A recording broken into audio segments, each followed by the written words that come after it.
Shit 90 Shows Taught Me.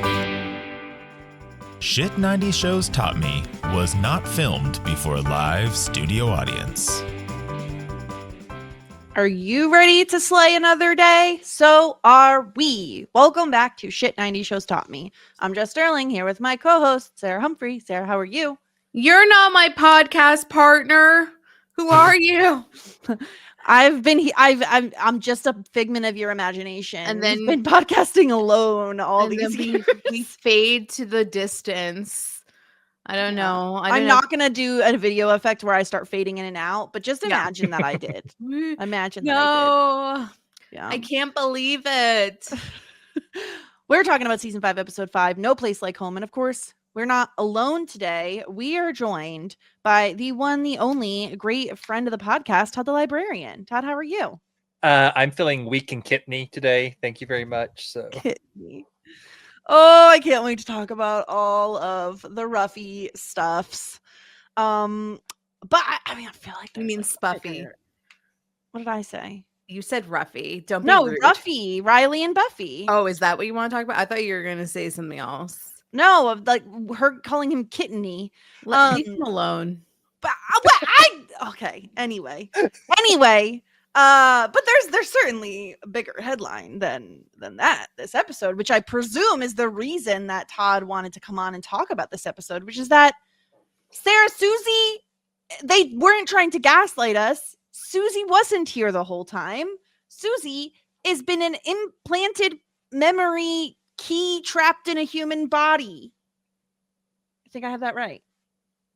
If she has no actual powers, I'll be pissed. She doesn't. She might. No, the monk guy, the religious figure said that she was a human.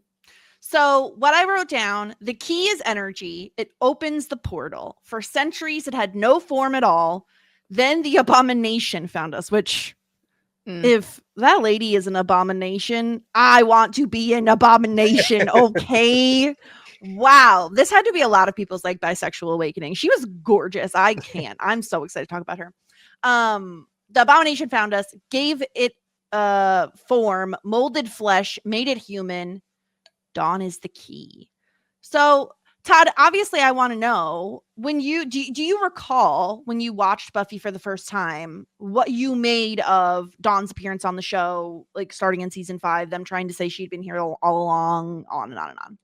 Yeah, I mean, I didn't guess she was the key, but my thought was, okay, there's some supernatural shenanigans that are going on that have like inserted this person into their life, a little cuckoo being inserted there, and we're gonna find out eventually what's going on. So I didn't really worry about it, but a lot of people at the time like losing their minds, kind of like you were. I'm like, what is going on here? Right? We just kind of like, yeah, we're gonna find out. There's gonna be something. It's cool. It's just gonna happen. I was pretty chill waiting for it. I was surprised that whenever I was doing my rewatch that the reveal happened this early in the season. In my mind, it lasted a lot longer before we found out about Dawn being the key. So I was like, well, actually, oh, this is pretty early on. I'm kind of surprised, but I'm glad because now I don't have to come on and pretend, oh yeah, you know Dawn. You don't remember them talking about Dawn before?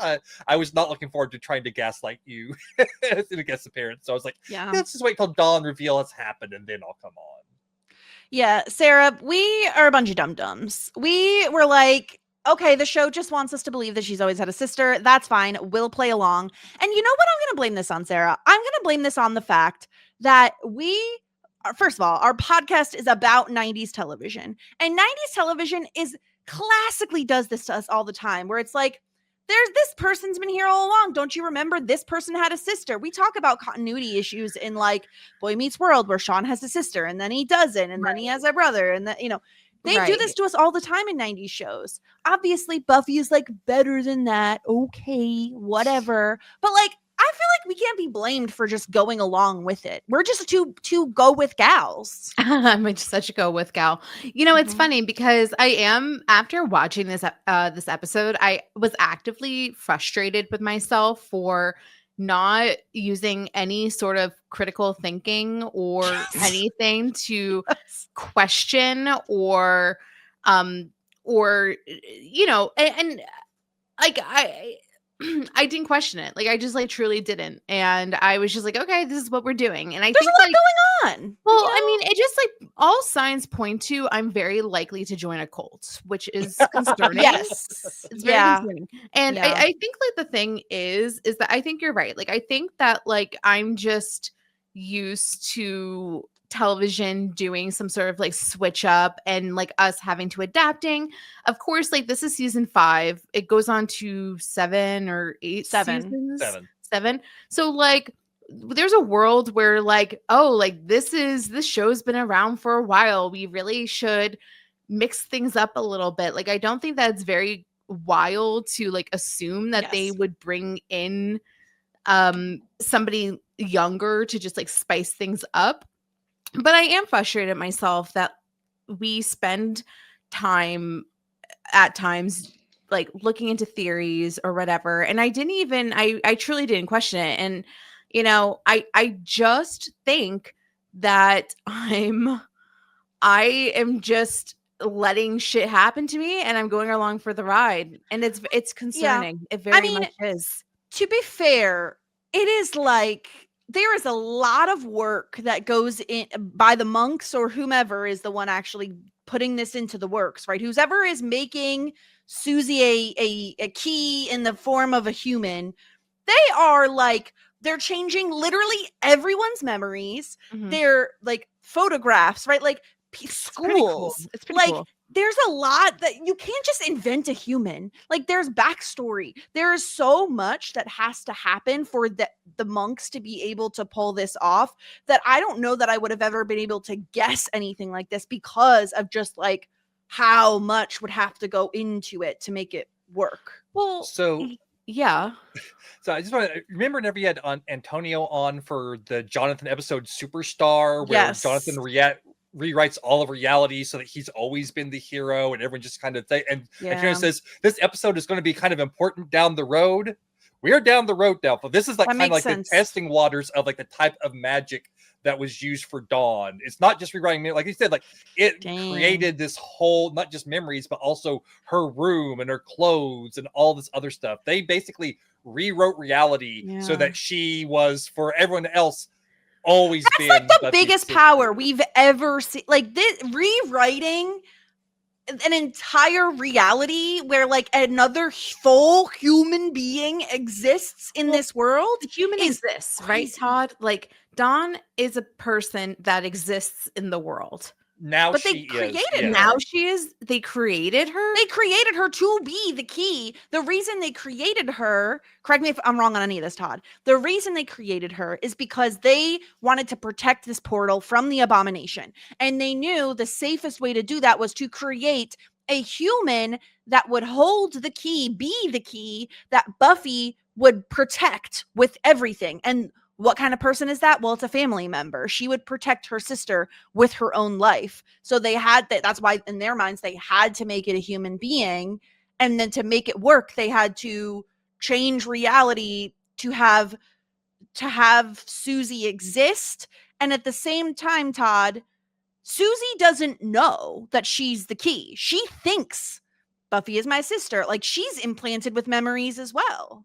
Right. So the monks basically took the key, took the energy, and changed it and formed it into a human, and then plopped the human down, and then Wild. rewrote reality. And primarily, it's just memories. Primarily, did like a big memory spell so that everyone who ever encountered Buffy now has like Dawn stuff implanted in. But they also had to rewrite reality enough to create like her room and her stuff. But basically, like prior to this, 2 months before this, she never existed. But So from what- this point, and- 2 months ago, whenever they cast the spell, they created her, they added the stuff, and they rewrote everyone's memories so that from this point onward, they Right. remember her being there, even if she wasn't. Which is basically what happened with Jonathan. Like the reality changed at that moment. It wasn't like they went back and everyone's memories of what had been before changed as well. You know, I thought I got a handle on this shit. I thought I did. But now my mind is blown because I thought that we just snatched like an orphan off the street. No, she is But- an entirely created human being for this purpose. Like, talk about the heir and the spare. Like, Susie is literally just like a spare meat sack who is like, Ew, Jessica. Don't I'm say just spare saying. meat sack. That's sick. that's true. But the other thing is, like, now I need to know, because Susie, again, I don't know if I'm reading into this too much, but now I personally feel like you can't ever read too much into Buffy. It's just like they want you to do it. When Susie is like, oh, she has no idea what I'm capable of. Okay, well, she doesn't know she's the key. So what the hell is Susie talking about? She's a liar. She lies in her diary. I'll be pissed off, Sarah. You have no idea. If this bitch has been lying in her diary and I'm like waiting for her to have special powers, I'm be so mad. I don't think she does. Why would they give? Okay, if they literally made this human out of, I don't know, like an eye of newt and a sprinkle of sass, like there's no way that they would be like, let's give her. See, you know what? Like, I disagree. Can you shut the fuck up and let me finish my sentence just for 1 second, for goodness sake? I feel like the whole point is that she's a key. They need to protect the key in order for the portal not to open. They're not going to complicate it by giving her more shit. That's just like, so that would that increases the chances that things will get fucked up. And it sounds like, I don't know, like if we're not like, if we're going to set off to like create the perfect human, we're not going to give them like 500 boils on their face, you know what I mean? So that I don't like, think we just made the perfect human. Like, why would we do that? You know what I mean? Well, I don't think they're setting out to create the perfect human. I certainly don't think Susie qualifies as the perfect human. And on top of that, it was just analogy. It was analogy. I didn't mean that Susie was perfect. I just meant that they're creating something, then they're not going to like complicate things by giving her extra powers. I think they would give her a fail-safe, though, right? Like, let's pretend, right? If she is the key, if she is so important, she is this portal, they don't want the abomination to get. Okay, well, yes, Buffy is there to protect her, but also, like, what if Buffy isn't around? Like, what if something happens? Don't they want a backup plan B? And the plan B would be she's a fail-safe. She explodes. She has some sort of like, I'm trying to think of what the comparison would be. Todd, I feel like you know what I'm thinking of, and I can't place it. Where it's almost like you have a choice to like self-implode, self-destruct. If something were to like, if something was about to kill you, you then self-destruct so that you fail. That person fails to like get a hold of you. Do you know what I mean? Like there has to be some superhero reference there. Yeah, I'm struggling to think of it. I definitely have like seen things like that. But I think I understand like the thought process there, but I think here, like the monk is very clear. She is human. She's just a child. She knows nothing about what's going on. We send to you protect her, because probably the problem is like the spell, to create a human is already incredibly, a powerful thing. But to create a human with superpowers feels like something that might be even beyond the pale of what you could do with a simple spell, not even simple, but complex spell. And also they sent her to Buffy to protect. They want her to blend in. They don't want anyone to know that she is the key. And if you give her superpowers and things like that, like the more special she is, then the less likely she's going to be able to blend in. That's fair. I just think, I also wonder, I mean, this is because it's an insanely powerful thing to even be able to create her, to be able to change everyone's memories, to accommodate for this entirely new person. I feel like they could have made a mistake somewhere where then she has maybe not necessarily like an innate ability, but like something like Willow where she can learn to be a witch, or like she has the innate ability to be better at some sort of magic because of what she's made of. I think like everybody has an innate power in this universe to do magic if they set forth to it. And I can see a world where Willow and Tara bring her in order to do magic with them. And I think that she would be really into it. We see her interested in like Buffy doing magic. So I can definitely see that happening. I just feel like it. I also think, they didn't create like the perfect person. You're right, because Dawn is really fucking annoying. And if we were going to make a person that was supposed to be low key and not make a big ruckus, then we wouldn't make her, because she's so annoying and she gets into everything and she doesn't mind her own fucking business. So they didn't succeed in that way, because if they did, then they would create a person that just actually shuts up for once and just keeps to herself. So they failed, Jessica. You're right. They did fail. They messed up a little, because Dawn's annoying and she's the most annoying little sister ever. I would beat her up so much if she was my little sister. I swear, I wanted to punch her in the nose, and I would have in my day. I really would have. My sister, who listens to this podcast, knows. She knows. I might be 6 inches shorter than my sister and a lot of people, but I would punch you in the nose if you're that annoying. You do not have involuntary empathy for Dawn like Willow does. It's only because I see so much of what Buffy sees and what she experiences as an older sister. And even so much of it, honestly, so much of it. There is no reality where like I'm just not backing Buffy in every single scene where she is either annoyed or affected by how her mother, Joyce, I still don't know. Joyce. Okay, I will remember, because she does not bring me joy. So I will like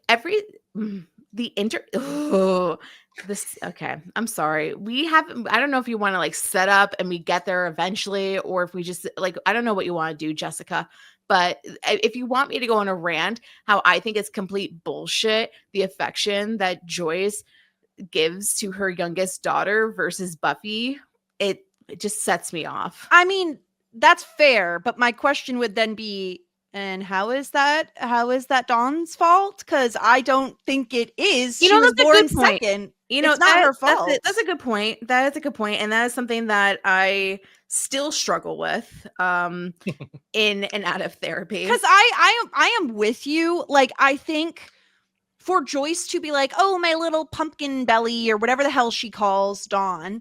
And then when Buffy is like, oh, did I have like a little affectionate nickname? Obviously reaching out to be like, love me, mom. Pay attention to me, mom.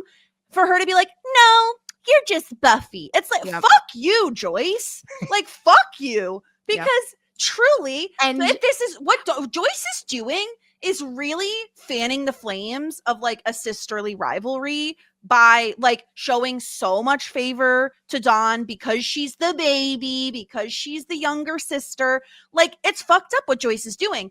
However, I don't blame Dawn for literally any of that, because I think for Dawn, imagine living in your sister's shadow. Your sister isn't just your older sister. She's a fucking Slayer. She is the fucking Slayer. And you grew up, not really, but, for all Dawn knows. You think that you did. You think you grew up in this woman's shadow. Like, that is your entire existence is in her shadow. She just wants to be included. She just wants to help, right? Can I help with the magic? Like, can I help with the spell? She just wants to be included. And that's all any of us ever want, is to be included. And she is constantly excluded, constantly treated like a baby. It is so irritating as a younger sibling who is 4 years younger than my brother.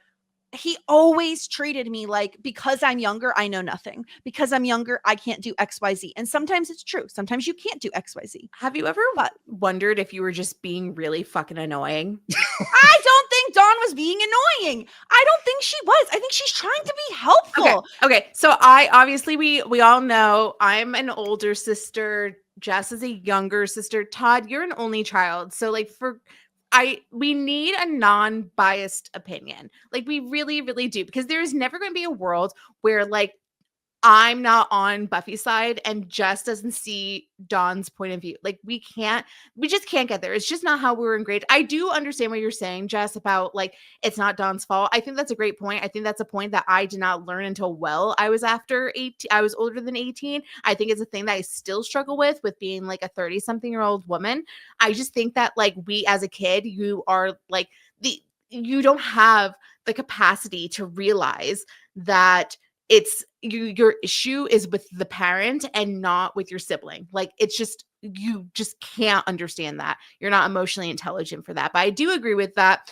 And I think like once again, my anger stems from being so ingrained in my head thinking that it was like my sister's issue and not a parental issue. So I hear you. I agree with you. It's still hard for me, obviously. But Todd, let me circle back around. I kind of got on a little tangent. Non-biased, you do not have a younger sibling or an older sibling. How do you see this situation? Who are you siding with? It reminds me whenever I was a little kid and I really wanted a little brother. I was always on my mom, I want a little brother, I want a little brother, I want a little brother. And then I went to stay the night at a friend's house and he had a little brother. And I came home and I said, Mom, you can forget the little brother. I don't want one anymore. That brat was so freaking annoying.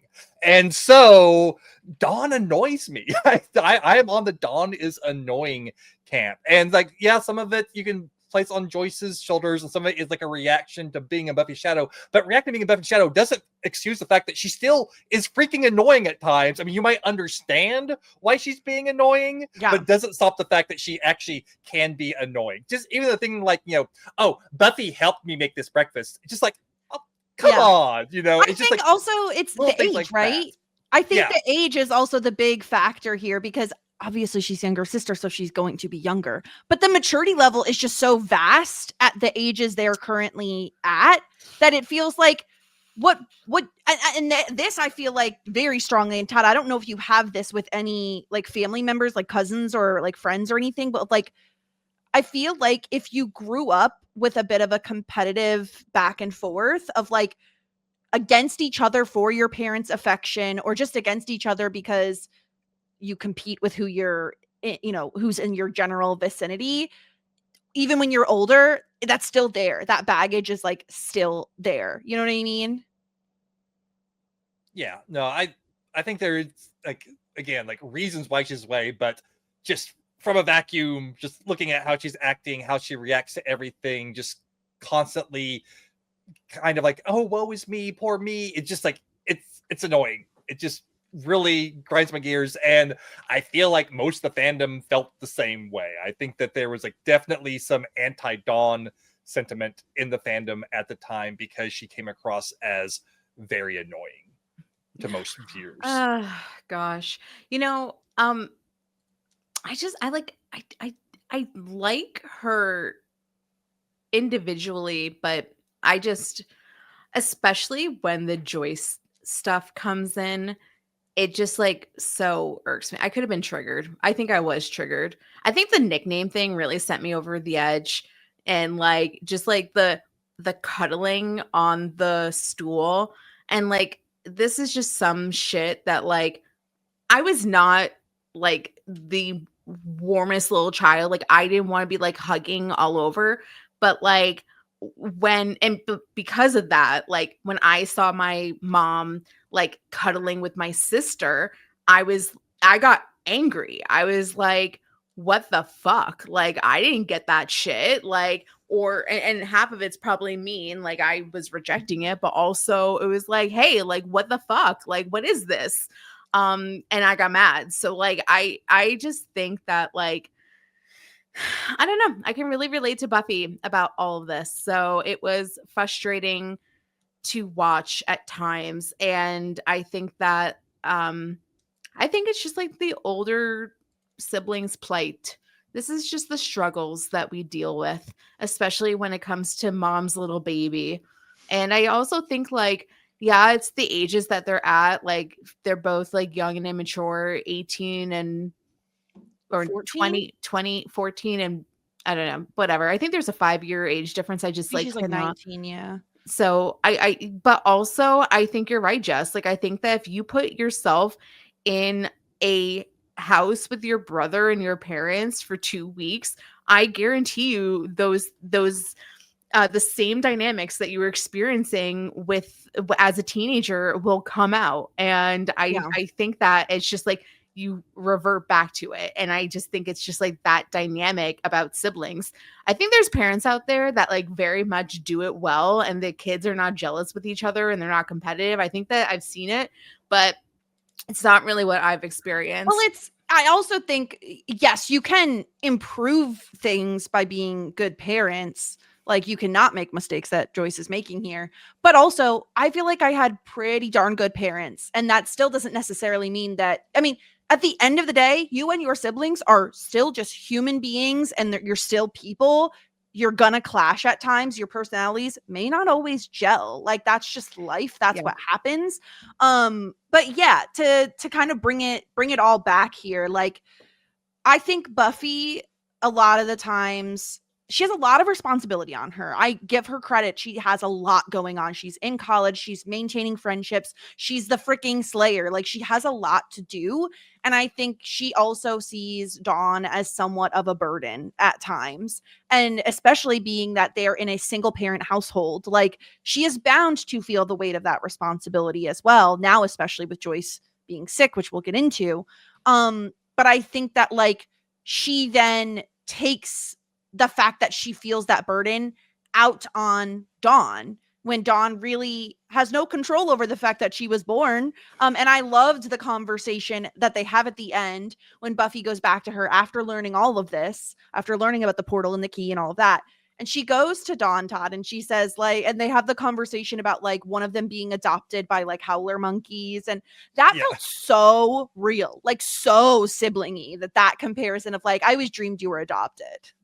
Yeah, and my favorite Dawn sequence in this whole episode is, like, did I ever tell you that I sometimes think that you're adopted and that mom adopted you from a shoebox full of howler monkeys, and she never told you because of your big baby feelings? That whole thing, even though it was a bratty way to say it, just really cracked me up. Yeah, I feel like that, you really feel like the sibling rivalry stuff there. But one thing I wanted to bring up as well is, a few episodes ago, I don't remember exactly when, but like sometime this season, after Dawn was introduced, there's a point where Buffy's like being like rough on Dawn. I think like Riley says something about it, and Buffy's like, I know. It's like, Dawn's always been, you know, a little bit of a brat, but just recently it's really bothering more than before. And that's because she just started to exist. And so I've always read that as Buffy as the Slayer, even before she does this whole trance thing. You know, we've seen Buffy can sense when things are wrong. She knew her roommate was a demon and no one else believed her, but she can like sense things, and people like have learned to trust Buffy's instincts on stuff. So I think deep down on some level, like the Slayer in her was going, something is not right here. This person does not belong here. And so I think a lot of what we're seeing here is, all the other stuff is definitely part of it. But I do think that the reason why Buffy is now being even harder and harder on Dawn is because on some level, she knows that someone has messed with her mind and that's related to Dawn. And I think that she is like being more and more annoyed by Dawn because Dawn is always around, which is not usually around because she was never around before. And I think that just kind of amplifies whatever sisterly rivalry there might have been otherwise. That's a really good point. And I'll be interested to see, now that we've reached this point where Buffy knows Dawn is a key, didn't exist before. Dawn doesn't know that, but Buffy knows it, how that affects their relationship moving forward. Because she's bound to protect Dawn, but also now Dawn is realistically even a bigger burden on her in terms of, well, now I've really got to protect her, because not just she's my sister and I care about her, I love her, whatever, but there are actively people trying to get to her, to try to like use the portal. We'll get into all of that because I don't know if we're supposed to know what's going on there, but I want to stick with the Joyce stuff, Sarah, because Buffy is very like distracted this episode with Joyce still being sick from when she had that like, when she asked, okay, it just dawned on me literally on the podcast when she says, "Who are you?" Yeah. Right? Like it's like the trance was broken for a second. Yeah, she totally faints. She goes to the hospital. they've put her on some sort of meds, but she's still getting headaches a lot, which is interesting. Very like brain stuff, again, memory stuff, brain stuff. And she's getting scripts. Buffy's having to go run out and get them. It doesn't seem to be helping. And now that we know that Buffy has done this trance and nothing seems to be affecting Joyce on the magical side of things, what do we think is going on? Like, what is she afflicted with? You know, as a card-carrying member of a dead parent club, I am telling you that Joyce is a dead. And I'll tell you why. I think that it makes so much sense for Buffy to like basically be an orphan. Like, I think like we need her to like really lose somebody soon. And I don't think we're killing off Giles, and I don't think we're killing off the Scoobies. And I think that Joyce is the one. And I think that we're going to lose. I did think it was supernatural until we realized that was not supernatural. And now I think like Girly Pop has sadly like brain cancer or something. And I think that she's a dead. Like, I think we're going to lose her. And I think that is going to be really, really, really, really, really hard on Buffy because she already feels super alone and isolated. But like, I just feel like it's like when Harry Potter lost Sirius Black. He needed that to happen, but then he also needed Dumbledore to die. It's like when Harry Potter lost every single person in his life, you know, but we wouldn't kill Harry and Hermione, but we had to kill like a parental figure. So that is what I think. What do you think about that, Jessica? I totally get where you're coming from, but I don't think I would go so far as to say she's immediately going to be dead. I do think if she doesn't end up dying, I think we're going to reach she gets sicker and sicker and sicker as the season goes on and eventually is like on the verge of death. But like, I have a question for Todd specifically about this trance thing that she does, right? Like, Buffy performs this magic, the idea of which it is supposed to like see traces of magic. So theoretically, Todd, if a demon were to have made Joyce ill in some way, that would be apparent via some sort of like energy, dust, whatever, right? Buffy would be able to see it after the trance. That's the theory. Yeah, that's what the whole idea of the trance was. Like, if there was any sort of spell cast on Joyce, there would be some sort of trace magic that would let them know. So, yeah, going by what they think the trance is at this point, the show is telling you, yeah, there's nothing magical going on with her illness. Okay, because I think there's like a backdoor loophole here, right? Like, and I'm only saying this simply because Joyce saying to Dawn, "Who are you?" having that like revelation and then passing out, and also the constant headaches, it feels like there is something going on where her brain is fighting against, again, it must not be a spell if they can't see it with the trance, but it is fighting against the implanted memory of Dawn. I can see that. I can like go down that path. I can combine that with my theory and say both are true. Like, whatever, like she's fighting against it, which is like giving her migraines, which is making her sicker, which is giving her some sort of mystery illness that is something or other. I think like that could definitely, I think like maybe it is connected. And the reason I think she gets sicker and sicker, again, I don't know that she's gonna die, but she's definitely gonna get sicker, is because when Buffy goes back to the hospital to pick up that script, who do we see but Dr. Ben? He's here. Why are we like focusing so much on like, because he's Dr. dreamy and now he's back for a second time? There are vibes, Sarah. There are vibes. He's like, ooh, you're strong. Did you get bit by a mutant spider? He's making Spider-Man references, Todd. Don't you love him? Do you love Dr. Ben?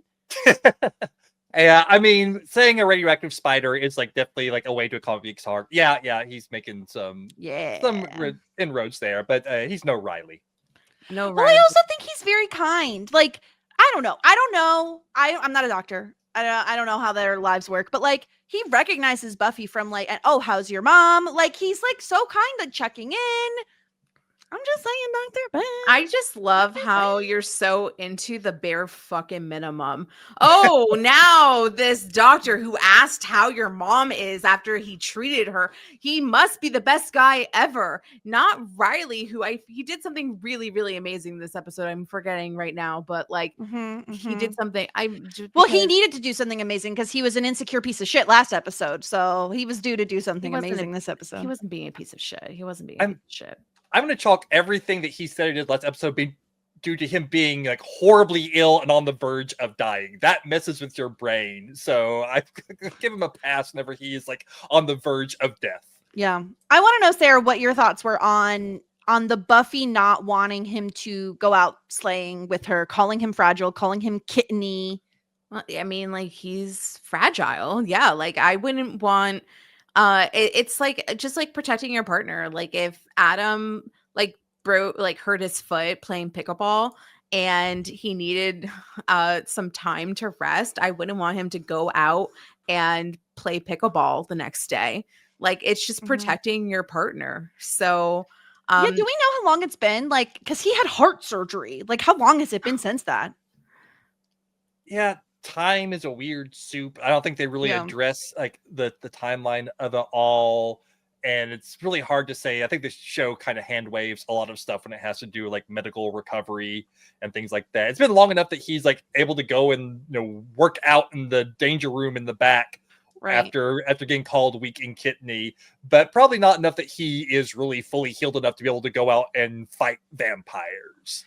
Yeah. It just feels like we are very much nearing the end of this relationship simply because one of the big things they bonded over once they were out to each other as like, I'm in the initiative, I'm the Slayer, blah, blah, blah, was the fact that they did go fighting together. Like it was like an aphrodisiac for them. Like that was their like foreplay was beating people up.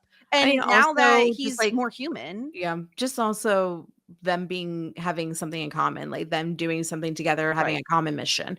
I agree with that. I do think that like we're on, if we like are on, if there's like a hill, we are on the other side of the hill with the we're over the climax. So yeah, no pun intended. Yeah. Ayo, that you know what the climax was? That episode with the vines. I forget what it was called. Where the wild things are. We love that episode. Yeah, that was peace for sure. But now we're in the valley, I think. And I think that it's okay. Like honestly, like obviously, I don't think that Riley is Buffy's end game. So I think like the relationship is like running its course. I'm going to certainly miss him. But and I think it like makes sense. Sometimes like couples, especially couples in college, like they start to drift apart. So it's okay. It's just like let's not give like some random hot doctor a ton of flowers for just existing, I just think he's cute, and I planted my flag last episode that I think he's going to be coming back, and I'm maintaining that flag in that position of I think he is going to be a potential love interest. How about Buffy be single? Why do we have to like jump from I would love for Buffy to be single. I would love for her to be single. I don't think the show wants her to be single, but I would love for her to be single. I also think, Todd, it was so unsubtle. It was so clear when Buffy's like, oh, do you want to help me do this trance? Like, here, pour this dust into this bowl. Aww. It was like so clear she was just pitying him. Yeah, and I'm glad that he realized it and was like, listen, I appreciate what you're trying to do, but I think this Riley is the Riley that I like, not the Riley that was like on death's door and acting like an ass last time. But this Riley, he's like, look, it was borrowed power. It was going to go away sometime. Hey, how about you stop worrying about me, protect me. Why don't we protect each other? Why don't we help each other? Thank you, Todd. That's exactly the line that I really, really liked when I was like, oh, he did something really incredible this episode. And I think like that's exactly it. And I totally agree with you. That's why I like Riley, because I think that he's a good partner, except when he's like roiding out, Yes. While we're already on the topic of Buffy's love life, let's just do the quick hit of Spike this episode, because after the last episode where he has the dream about kissing Buffy, he is spying on Buffy. Like he's just loitering outside her house, smoking nonstop, like just like a chimney. the comedy though, Todd, the comedy of her being like, what are you doing here? He's like, I'm just what does he say? 5 words, out on a walk, bitch. Yeah, because he does even like the thing of out for a walk. And, oh, I have another word, bitch. Yeah, That's it's so so funny. good.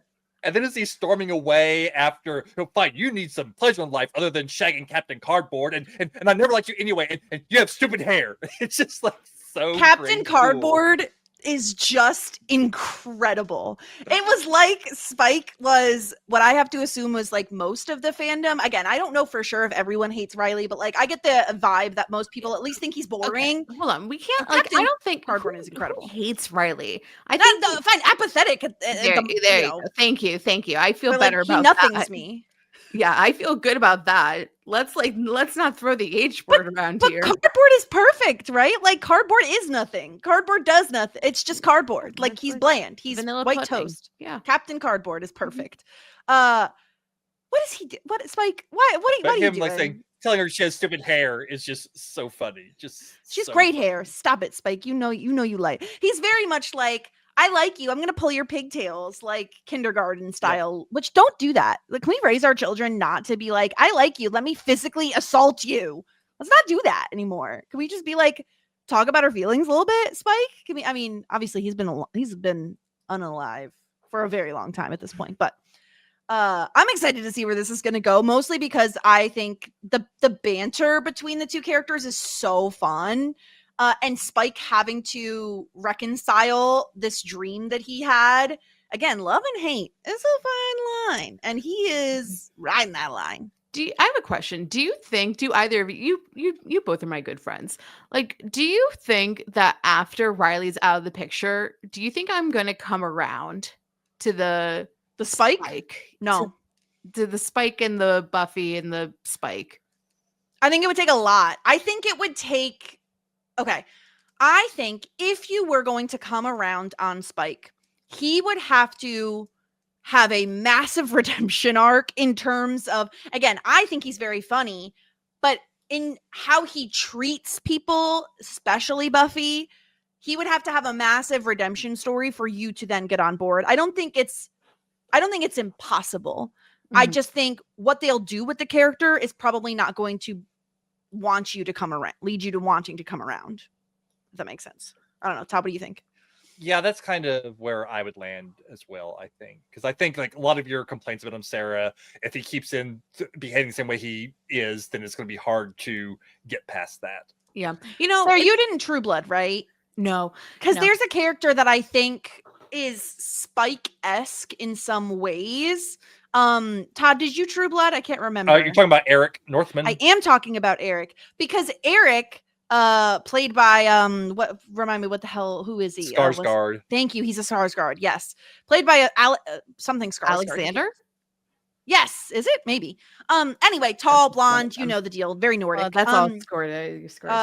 All the Skarsgårds, yeah. He fits the Spike profile in that he is like this massive villain in the beginning, like really nasty, mean, awful. And then he has this like really interesting character arc where he gets this like redemption story, and I loved him. But I think I'm more prone to liking a villain gets redeemed storyline. Like I like that sort of a thing, but it gives me that vibe. They give him amnesia. Yeah. Maybe they could do that to Spike. Oh, take the brain chip out. Amnesia.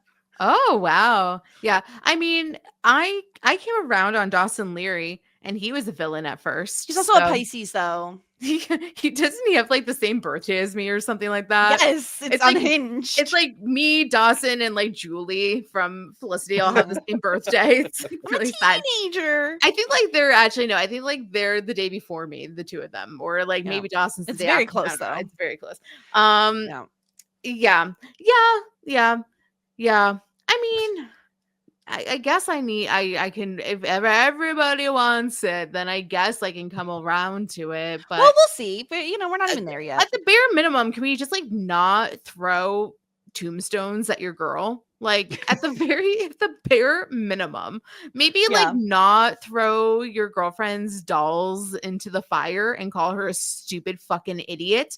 Like maybe like that's what we could do. I'm not quite sure. Might be too much to ask, but let's talk about the magic shop because they are open for business. And Giles is looking so freaking cute. Why did they really let us linger in that pause, Todd, when Buffy walks in the store? It's one of my favorite gags. It's just like cutting to him in the robe and the hat, then cutting to Buffy, then cutting to him, then cutting to her, and just back and forth, and neither one of them saying a word until he finally just wordlessly just takes it all off because he realizes how goofy he looks. It's such a so dorcas. Great. I love it. I Such love it a so much. Dorcas. That was the same costume that the Dumbledore on stilts wore at my bat mitzvah. Wow. I mean, it really was. It really was.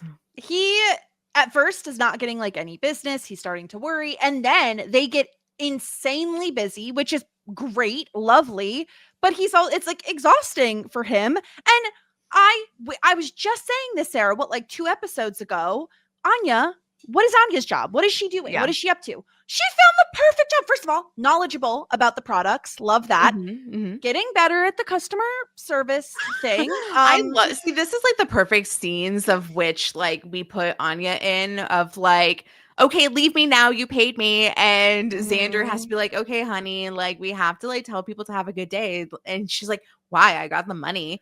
And the long tradition of raging insincerity was one of the better lines of this episode. And then she's like, okay, have a good day. Thanks for your money or whatever she said. Like it's just like the perfect Anya beats. It's so good. It constantly brings me joy, not Joyce, joy. Yeah. I also like that she was like so mad when she first comes in. It's like, I'm sorry, I'm running out of money. I've never had to afford things before, and it's making me bitter. So like how did she get her money before, and where did it go? Did she have like a savings and then she has recently, since being fired and forced to a human, like got cut off, and then she's just been living off of her savings for the last year or so? Is that what happened? I think that's the implication that before she was like, magical and can grant people's wishes. And so she probably used her magic to just like, whenever someone would make a wish, she kind of probably gave herself, some sort of like really cushy existence. But now she doesn't have like the wishes to profit off of anymore. I wonder, it's just like for every man, it kind of makes me think of the great 90s movie Toothless, and how like everybody had like, there was like the Tooth Fairy, but the Easter Bunny, and like they all worked for like this like staffing agency. And I'm just like thinking of Anya working for like a staffing agency, and each time she cursed a man, like she gets like 200 like golden doubloons into her bank account. It's like score. So Anya worked on commission is what that's what I'm envisioning. That would be fun. Yeah. That's what I'm seeing. Yeah. I'm just happy that now she has employment, and honestly, she does like, did you see that gift wrapping that she did? Like, she's actually really good at it. I do think she has the sort of like snarky, snippy attitude that you could appreciate from like a young retail employee, especially at a magic shop, which is kind of quirky in and of itself. I love this. And I love that everyone else is exhausted. Everyone is like laying down, they're laid up, they're so tired. And Miss Business Sense, Anya, is like, you need to be marking these up more. Like you could charge so much more. And she's energized by this. I was very proud of her and happy for her, all in the same episode. Good for you, Anya. She needs a job. Now she's so happy she has her job. Yeah. Gainfully employed. Yeah. I also liked her telling Willow that Willow's gift wrapping looked like she wrapped it with her feet. I thought that was another nice moment. It looked like garbage, Willow. I'm sorry. It looked horrible. You should be a little ashamed of how that looked. Anya's a girl after my own heart with a passion for gift wrapping, which I too share. So yeah, you do love a gift wrap. Okay, we've waited so long. I need to talk about this woman in red. I need to talk about her. Oh yeah, the abomination. Okay. So wait, is that her name? That's what the monk calls her, an abomination. So they refer to her as the beast and the abomination. And then whenever we're talking about the Dagon sphere, it's supposed to keep away things that have no name. So is that her? We don't know for sure. Yeah, we don't know for sure. She's asking, right, the whole time. Isn't she Yeah. asking the monk the whole time? The reason she's interrogating him is to find out where the portal is, the key is. Yes, she wants the key. She tells him she needs it, is what she tells him. She Yeah, says, okay. I don't want to be here. I'm just talking about the city, this, country, this planet. I mean, the whole mortal coil. I need to be out of here. I love need her. the key. And it's typical. The whole mortal meat sack comes complete with stink and sweat and protein. Yes, I said humans, not now. Mommy's talking, wriggling, putting, prowling, clawing, converting, doing it over and over and over until someone's gonna sit down there, tough it, and make this burst things up. Another Miss Muffet reference. Yeah. So Another Miss Muffet reference. So the Miss Muffet thing, if y'all remember, back in season 3 during the Faith and Buffy dream, one of the things that Faith says as they're making the bed is Little Miss Muffet counting down from 730.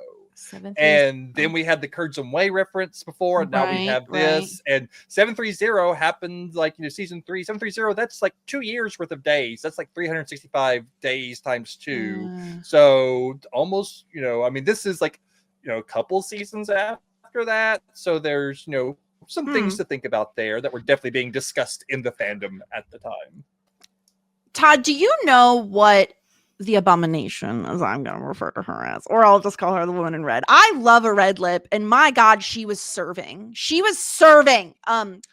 When she grabs, I think it's the janitor, I don't know, the guy, not the monk, but the other guy. When she grabs his head, is what she says, make this birthing stop? Is that what she yells? And then her hands glow, make this birthing stop? Okay, that's what I thought she said, but I was like, birthing, like giving birth? Birthing? Yeah, like giving birth, birthing is what.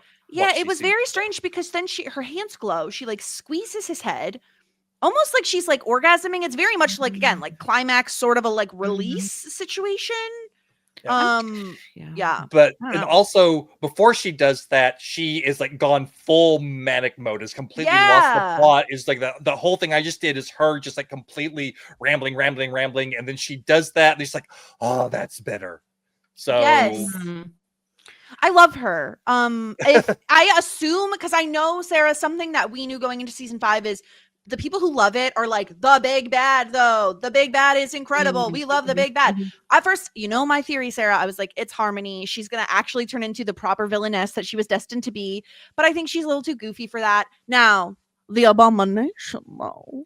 I can get on board with this bitch, please. Yeah, I think do nothing else, and I love her. I think what you and I are both craving is like a really powerful female villain. And I think like the last time we got like a dash of that is with Drusilla, who of course we haven't seen in a good amount of seasons.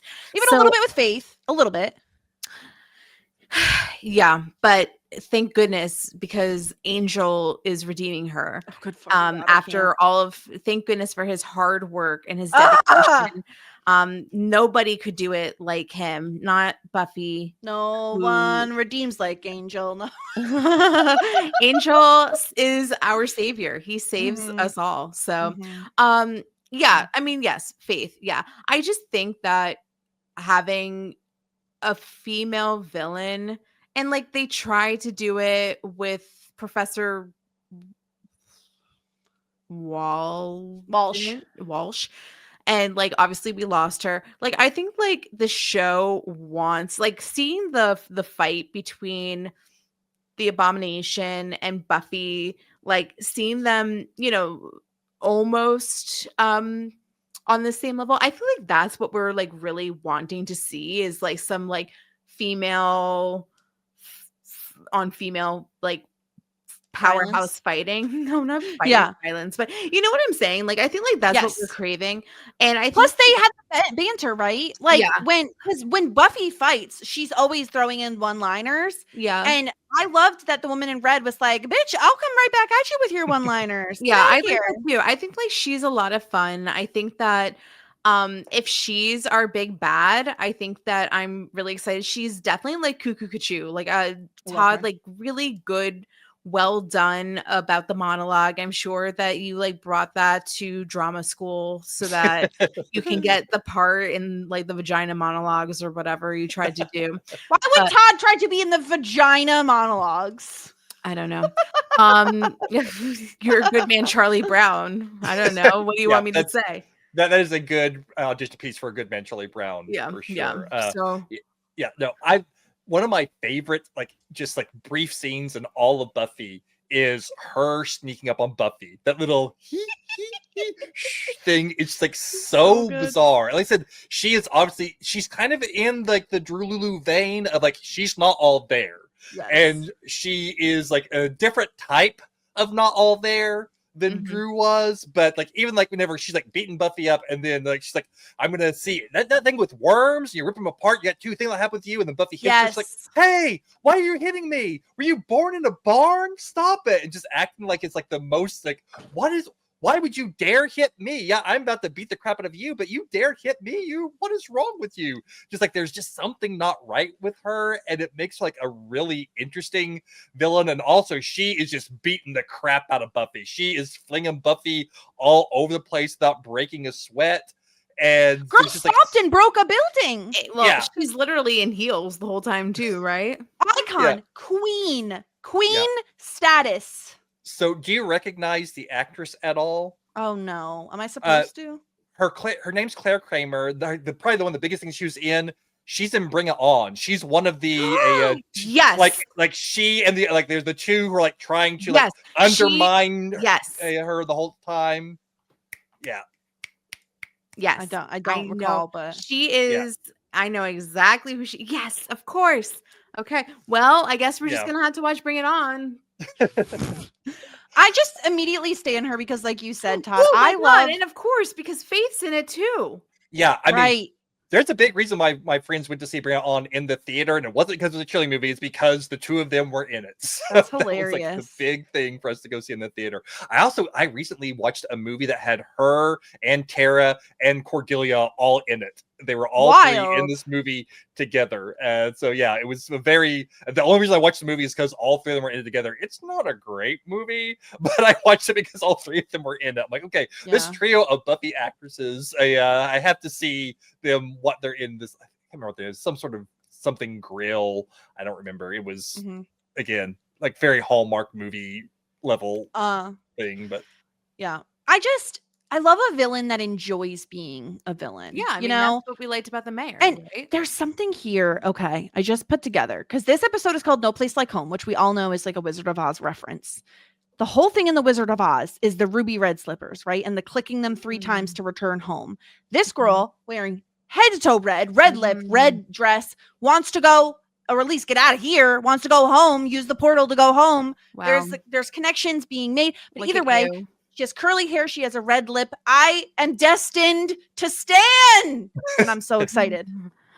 Are we eventually going to get a name for her so we don't have to call her like Lady in Red, the Abomination, the Beast, the girl with no name? Like, what do people call her, Todd, before she gets named, if she gets named? I don't recall. Oh. Sarah, what do you want to call her? Do you prefer Woman in Red? Do you prefer Abomination? I guess we can't call her Woman in Red if she doesn't wear red next episode. Yeah, but I mean, the jury's still out, really. If she wears red, then I think we're locked into Woman in Red. Yeah. If she doesn't, then we could do Abomination. Maybe. Yeah, I can do that. Okay. But yeah, I'm very excited about her showing up. I'm very excited about the temper tantrum that she throws to break a building. I love her. I love her so much. I love a petty woman. Okay. I'm so thrilled about her entrance into the show. Anything else about this episode before we get into a little bit of Cordy's corner here with the Angel episode this week? So the one thing that I wanted to mention, like the Dagon sphere. So Dagon, like, so a lot of times they'll just make up like random names of creatures or people or things like that. Dagon was like a god worshipped in ancient Syria, so it's like a pre-existing thing. But also Dagon was a concept that was used by H.P. Lovecraft in some of his writings. And H.P. Lovecraft's the guy who created the Cthulhu, and like the whole idea, like these ancient elder gods from other planes of existence, and they come in and they bring madness, and so we see people kind of going mad. You know, the Night Watchman kind of goes mad. She's talking about she's going crazy. She's talking about she's not from this plane of existence. Giles says the Dagon sphere is usually used to keep away the thing that can't be named. The things that can't be named are either things that are worshipped or feared, or possibly both. So just a thing to know, like the name Dagon has some connotations to it that like horror fans and like religious enthusiasts would have picked up on here. So just And throwing that Buffy out still there. has it, right? She still has the spear. Okay, that's what I thought. Okay. Yeah, they have the spear. Interesting. But because Buffy was thinking it was the source of all this stuff when really it's it's supposed to be a protective thing. Yeah. And now give it to Dawn. Yeah, exactly. So yeah, but I just like it really jumped on me at this time, like the name because like one of my favorite H.P. Lovecraft based movies is called Dagon, and so I just rewatched it like a few days ago, and then I watched like, oh yeah, the Dagon sphere, got that name synergy going on there. Yeah, interesting. That I wish it was a little smaller because then you can make it into like a pendant for Dawn to wear all the time. It's a little cumbersome to be carrying around. I don't know, like it's bigger than a softball. Like it's pretty large. Okay, let's get into Cordy's Corner. We're talking about season 2, episode 5, Dear Boy. Kate is back and we all just hate it so much. But someone else is back. Not enough, but a little bit. We got Drew Lulu sighting, baby. In the what? Did you not see Drew Lulu, Sarah? Are you confused? She was in the episode. Did you not recognize her? What's happening? Your face looks confused. I didn't see Drew. I watched it too. We had you didn't see her. We had Drusilla's origin. It was her origin story when Angel and Darla way back in time. She's like, I got you a present. And he's like, ooh, triplets, yummy. And she's like, no, one of them is a seer. They could see the future. And the girl turns around and it's Jululu. Man, I just thought it was a bunch of bitches. Yeah. And then we see like whenever he's talking about how like he's going to turn into a vampire so she can like be tormented by the memory of what he did to her family all the time, and we see her doing her usual Drululu rambling. All right, there. I guess I'll watch it again. I did watch it. I promise you, I did. They're like fucking in front of her. She's like crying, and they're like, "Yeah, baby, tits out." I don't pay attention a lot to the flashbacks, but maybe that is the best parts of Angel is the flashbacks. So maybe I need to do like a switch. Maybe I need to just pay attention to the flashbacks and not the present day. Well, because these flashbacks, he's full Angelus in these flashbacks. Right. So that kind of like adds like a different dimension to like it's not sad sack Angel after he got his soul back. This one was big. Darla and Angelus in like the height of their power and starting to grow their family. I hate myself really. I do. Let us tell you what exactly happened, Sarah. I paid so much attention to the Darla shit and her getting a fake husband and her like luring the police and Angel, and there was this whole switcheroo. I paid such good attention to that. And we met in like some shit, like some park, and then she finally admitted it, and then they did like some kissy kisses. I watched all of that fucking shit. I saw Kate, I said fuck Kate. I saw Kate go to the house, I said fuck Kate at the house. Yeah, we always say fuck Kate because Kate's Cordelia and Gunn and Wes, and the fact that Angel was missing and like I don't know stole Darla. I watched all that fucking shit. Boring as fuck. I said, oh, very nice. Like, so cool. But you're telling me we got Drew. And so I hate myself. I really do. Because all you people are going to be like, Sarah doesn't watch these episodes very well. I do. I just recited the whole thing. Just not the good part. Yeah, I would just say, like, I will attest that Sarah was like commenting on all the modern day stuff. And I almost asked, well, what'd you think of Drew showing up? Because you didn't. Now I'm glad you didn't. So I wish I had to have saved you from this moment, Sarah. I'm sorry, but so funny. Yeah, I'm humiliated. It wasn't even just once. She was in it twice. I saw none of her. No, she was the same actress. I thought. Yes. Well, the thing is obviously she's dressed like the 1800s or whatever. Like she's wearing like a big floppy dress. Like she looks virginal. Well. I'm just so upset. I'm beside myself. Sorry. Yeah. Well, I mean, her appearance is the reason I'm like, oh yeah, Sarah definitely needs to watch episode 5 so she can see the origin of Drew. I missed the entire thing. To be fair, Darla was very fun. Like I said this for the Buffy part of the episode. Like I love a villain who loves to be a villain, and Darla revels in toying with Angel. That is the entire reason it was her they brought back in the box or whatever, is because Darla loves to fuck with Angel. And I loved when they do have this confrontation. He finally like gets her after, like Sarah was saying, the cops are involved and Kate, who gives a fuck about what Kate's up to. He gets Darla alone, and Darla, and he basically says to her, oh, I was never happy with you because I didn't have a soul because I was Angelus when I was with you.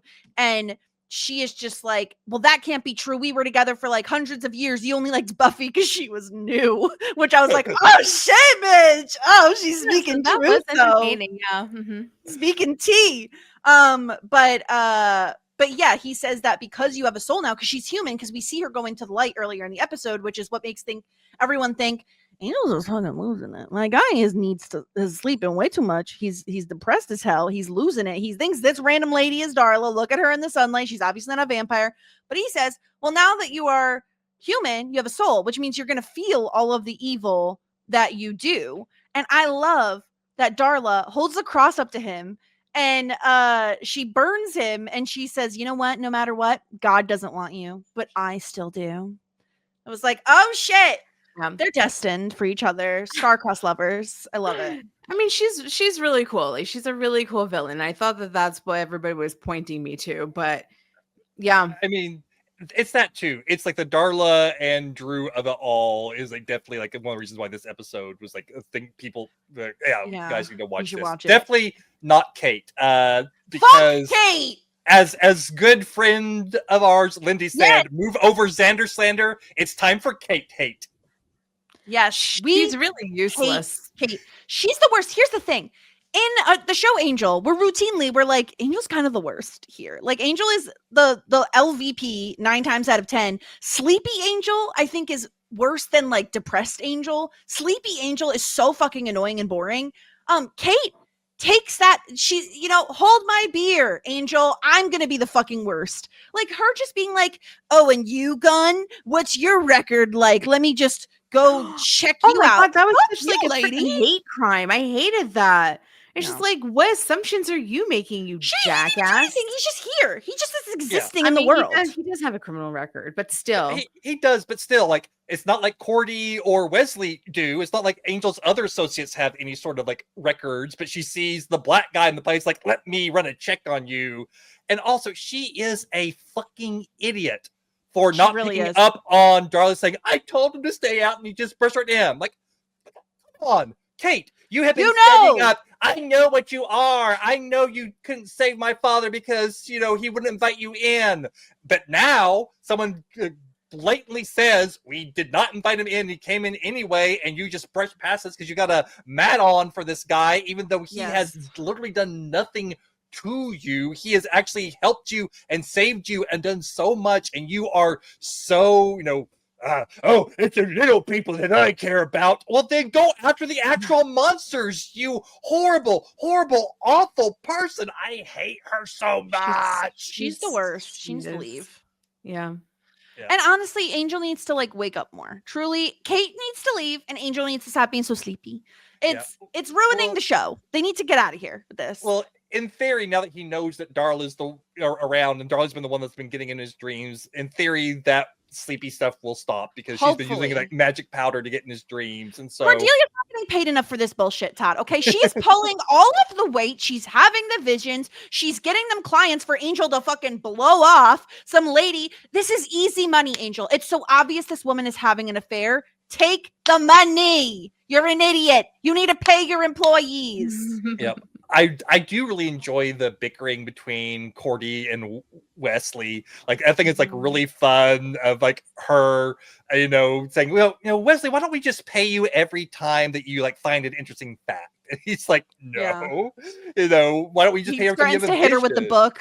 Yeah, threatens to get the visions. And then later on, she like tries to stand up to Angel on the phone and does it. And it was like, oh, I'm so glad you stood. Oh, Wesley, I'll stand up to him. She's like, I don't sound like that. Just like their little bickering is lots of fun. Gunn has added like some fun energy to the mix. His I really axe like is cool. I really like the three of them as like Angel's backup whenever Angel is like not in a right place mentally, but the three of them are still lots of fun. I know, Jess, you don't like listening to Angel sing, but Nolan does, and he even apologized. He even apologized as soon as he said, "I'm very sorry." He could put an ounce of passion into it, and it would be better. Like, I don't care if you're bad. Here's the thing. If you're going to be a bad singer, you have to be at least a passionate singer. Mm-hmm. You can't be bad and disinterested, because then it's like, get the fuck off the stage, bro. Like, what are you doing here? Truly. I can't. Got stage fright. He does not. He sucks. Anyway. But yeah.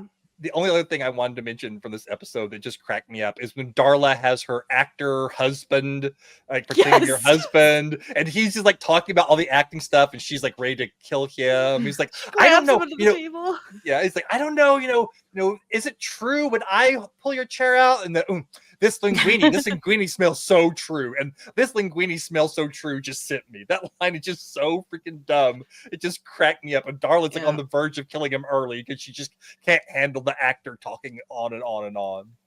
It was great. I had no patience for him either. I'm with her. He was very annoying. I'm not gonna eat it. It's gonna ruin my jawline. Stop.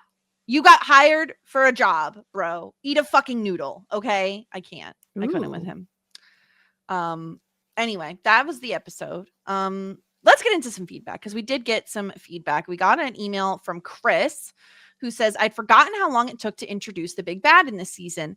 What are your thoughts on the weirdly realistic but yet science fictional relationship between the sisters? I mean, we talked at length about their relationship, but Sarah, I guess we should say this. How do you like the twist? Like, are you thumbs up on the twist itself? Oh yeah, like huge thumbs up. I think it was really cool and interesting, and I was not expecting it, especially because once again, like, I knew that Michelle Trachtenberg was going to come, and like what I knew was that she was going to be Buffy's sister. So the fact that like everything that I've seen did not also mention in parentheses, just kidding, not really her sister. I think like that's pretty incredible. So I was completely surprised. The scene where Buffy was in her trance and the photos started like fading in and out with and without Dawn. And the fact that like Dawn was in the background, and at that point we're like, ooh, is she like evil? Like, what is she doing? She's being so creepy. The whole thing like felt creepy to me, like very like horror movie vibes. Like I remember I was like feeling chills. Like it felt very much like the Upside Down and Stranger Things almost. It gave me like that feeling, especially like season 1, when it was like the first time that I ever saw the Upside Down. So I really loved the twist. I think it was really great, and I personally was surprised by it for all the reasons I stated. Like I was not spoiled.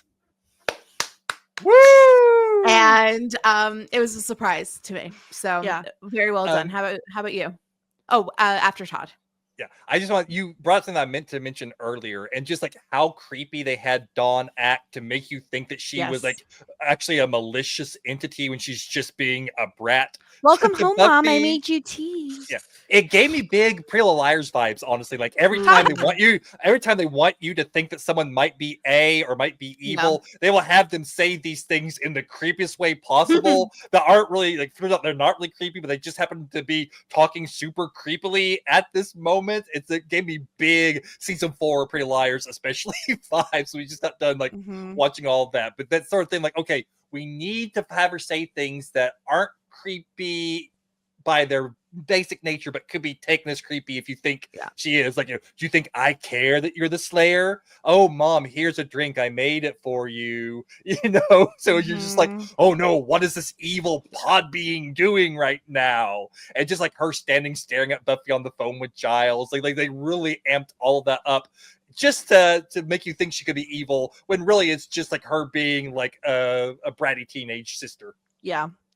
Yeah, I think I'm definitely thumbs up on the twist. And I think the reason being that the best twists are ones that theoretically you could figure out because they leave a trail of breadcrumbs for you to like, once you see the twist, you're like, oh, like that's the best sort of a twist. So it really worked for me, and it really sets the stage for like how big this show can go.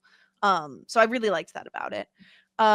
Chris says, I'm the oldest sibling of 3, the oldest boy with 2 younger sisters. Older siblings are always obligated to fiercely protect their younger siblings, and it feels like a calling, a vocation, and also a burden sometimes. But then the younger siblings always have their own purpose in life, one we can't always fully understand, but that we, the older siblings, have to defend and keep safe. My younger sister, Chris is too nice. My younger sisters don't listen to this podcast, but if they did, I would want them to know I would always keep them safe no matter what. Why is Chris so nice and we're so mean? It's the evil hate within my heart. I don't know. Chris, you're too nice. I hope your sisters do listen, and if not, send them this little clip, and then they'll know exactly how you feel. Or you don't have to, because you're like, I want to keep my feelings to myself. That's also fine. You do you. Okay, we also got an email from Joy. Hey guys, what an episode to come back on. I've been adjusting to a new work schedule and has thrown everything off for a while, so I don't know if I'll be able to keep this up every week, but I should be able to pop in now and again. I still listen every week. I love this episode of Buffy so much. Out for a walk, bitch, is such an iconic line. It's perfect. Spike spiraling out because he has feelings for Buffy and doesn't know how to process them is hilarious as it devolves into him insulting her hair. We get the magic shop as Giles' new place of employment with Anya working there as well. We get insight into who Dawn is. And I gotta say, y'all just accepting she was Buffy's sister that lived with her dad up until now was great. If I'm not mistaken, they already established that Buffy's an only child, but it was early in the show, so it makes sense that she could possibly have been there all along. It was quite a genius way to add her. Also, Glory. She is my absolute favorite, and I think you are really gonna. Oh, is that her name? I was waiting for one of the feedback people to spoil the name of Glory. Glory. Okay. Glory. I mean, that's like the lightest of spoilers. That I know. I was all. instead there thinking, should I? No, we'll just because I don't remember how long it takes for them to actually use the name. I still like but yeah. in red. I think y'all are really gonna appreciate her. Joy, I got good news for you. I already appreciate her. For Cordy's Corner, we have Dear Boy, which expands on the dynamic between Angelus, and Darla. I actually really like the Darla arc, and I like that it shows Angel isn't perfect. We already knew that. No matter how much debauchery Angelus and Darla get up to, and no matter how much of a facsimile of love they shared, Darla was never going to be able to break the curse because she never made him truly happy. Not in that pure way that is required. I love that distinction. I bet y'all wish you'd never mentioned Kate. You manifested her, LOL. It's so true, though. She's kind of annoying this episode, but at least she gets it in the end. I don't remember if he's in this episode, but I know y'all have met Lorne now, aka Lorney Tunes. I adore him. Who is Lorne? That's the karaoke host. Oh, yes. Yeah. So far on the show, he's only been referred to as the host, but eventually, you find out his name is Lorne. Lorney Tunes, that's fun. Also, they are at the Hyperion, which is probably my favorite set. Is that the karaoke bar, Hyperion? No, the Hyperion's the hotel. Okay. I have to admit, it's been kind of disheartening to hear how ambivalent and apathetic y'all are to the series. It may be slower at times, but the character development is top notch. I know it's not geared toward teen girls or even teens, but that doesn't mean it doesn't have its own value. It's about the eternal struggle to do what's right, to keep fighting in the face of the battle, never ending. I think I said it before, but the ethos of Angel is, if nothing we do matters, then all that matters is what we do. And I have to agree with Michael. I think that was his name. Yes, that Michael, fellow feedback giver. Season 5 is a masterpiece. I think season 2 is the second best season, though. A lot of interesting things happen, and maybe they will change your mind. I do know there are some things you're really not going to like, but isn't a strong reaction better than no reaction at all? Absolutely. Yes, Joy. One more thing. I can't believe you guys missed a Buffy's Creek, or I guess I should say Angel's Creek. We already know about Lindsay being Gretchen's gross college ex, but the father in the previous episode with the girl who has telekinesis was Mike Potter. Oh my God, Mr. Pot. Oh, we had a Mike Pot. Unbelievable. Anyway, that's it. I hope y'all are well, and until next time, bye. You know what's funny, Joy, is I saw his face and I was like, Yeah, that guy. But I did not connect it to being Mr. Yeah. Pot. That's Man. wild. He was a moment sucked. in time. Yeah. He sucked. Listen, I would say my biggest grievance with Angel, besides Kate, who we all know just sucks so much, besides her, is that like I don't love Angel. And like because he's the main character, that's like a big hurdle to overcome. Give me Cordelia, give me Wesley, even Gunn, I'm starting to warm to. Love those characters. It's the Angel. Now, the fact that Darla is here. Again, if she brings out the Angelus, if we see more Angelus, catch me being more interested because you know I love a baddie and I love this like hateful, spiteful, weird relationship they have. I'm in for that. So Darla's incredible and I'm really, really excited to have her back. I just think she is like, I mean, Sarah, we were very devastated to lose her so early on in Buffy. So to now get her in Angel definitely piques my interest more than it had been before. Yeah. For me, it just feels so Batman and bro-y and like only Angel can save us all. It just like makes me like scoff a little. So, but you know, I watch it mostly. Well, yeah, you don't need to watch this next one. So the next one, according to Michael's crossover list, is episode 9. So you got a couple episodes off if you want to take them, and I will give you a recap. But if other people disagree and want to send in episodes they think you should watch, I think Tom and I both think that 7 also needs 7. to be. I'm gonna highlight them on our spreadsheet, Sarah, of the ones that you need to watch. Actually, 7, 8, and 9, I think, are 7, ones 8, that 9. we have discussed that we think Got it. y'all should. And then you got a big break, Sarah. Okay. No, then 11. But I definitely Sorry, agree. Next episode's a skip. Definitely next episode's a skip. Yeah, wait till you hear the title. So we have for Buffy season 5, episode 6, Family. Which yeah, that makes a lot of sense. Yeah, give us nothing. Why don't you with your titles? Well, no. I mean, like, we have like a lot of family dynamics to deal with, and the fact that Buffy now has to kind of play house with Dawn, and she knows that Dawn's not her sister. However, nobody else knows that. I think that is like a really interesting thing to watch. Yeah. And then the name of this Angel episode, season 2, episode 6. Guys will be guys, but not like guys like male, but disguise guys. Oh, so like the guys that you wear. Yeah. Okay. And guys will be guys.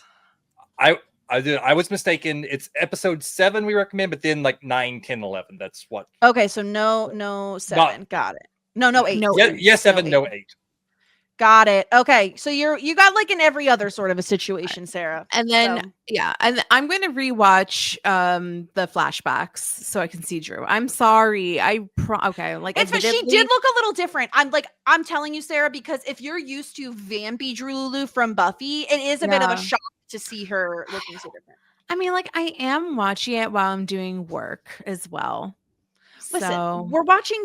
We never promised we were covering Angel in depth or anything. You know, you do what you got to do. We're watching. I watched Buffy twice. I only watch Angel once because I'm not watching the show more than once. I'm just saying, unless I really like it. Very true.